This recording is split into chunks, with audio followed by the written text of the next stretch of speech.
ઘાતવાળા પદમાં આધાર સરખો હોય અને બે પદ વચ્ચે ગુણાકાર હોય તો શું થતું હતું?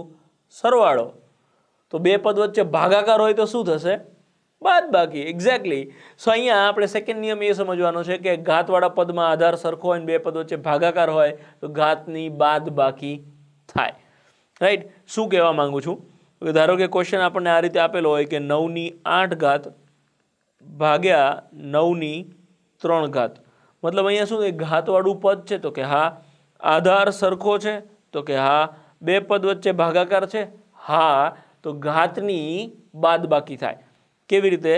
તો કે 9 ઘાત છે 8 અને એમાંથી આ બીજી ઘાત 3 છે એ આપણે બાદ કરીશું તો આનો જવાબ આવશે 9/5. ટૂંકમાં આપણે એવું કહી શકીએ કે x ની m ઘાત ભાગ્યા x ની n ઘાત. તો આપણે એવું કહી શકીએ આધાર સરખો હોય ને બે પદ વચ્ચે ભાગાકાર હોય તો ઘાતની બાદબાકી થાય. હવે કન્સેપ્ટ વાઇઝ સમજી લો કે અહીંયા આવું કેમ થાય. કેમ? તો કે 9/8 તો આનો અર્થ શું થશે? 9 ગુણ્યા 9 ગુણ્યા 9 ગુણ્યા 9 ગુણ્યા 9 ગુણ્યા 9 ગુણ્યા 9 ગુણ્યા 9. નવડો કેટલી વાર? 8 વાર. તો કે 3 ને 3 6 ને 3 8 વાર. ભાગ્યા એટલે કે છેદમાં નવડો કેટલી વાર છે? 3 વાર. કે 9 ગુણ્યા 9 ગુણ્યા 9. હવે શું થશે? 9 9 9 9 9 9 ઉડી ગયા. તો નવડો કેટલી વખત વધે છે? તો કે નવડો 5 વખત વધે છે. ટૂંકમાં સિમ્પલ કન્સેપ્ટ એવું કહેવા માંગે છે નવડો 8 વાર ભાગ્યા નવડો 3 વાર. તો નીચેથી 3 વાર ને ઉપરથી 3 વાર ઉડી જાય તો નવડો કેટલી વાર વધે? તો કે 5 વાર. એટલે એવું કહી શકીએ કે બે પદ વચ્ચે ભાગાકાર હોય તો ઘાતની બાદબાકી થાય.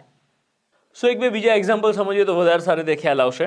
ધારો કે હું એવું કહેવા માંગુ કે 13/10 ભાગ્યા 13/4. તો આનો અર્થ શું થશે? તો કે 13/10 ઉપર 13 10 વખત, નીચે 13 4 વખત.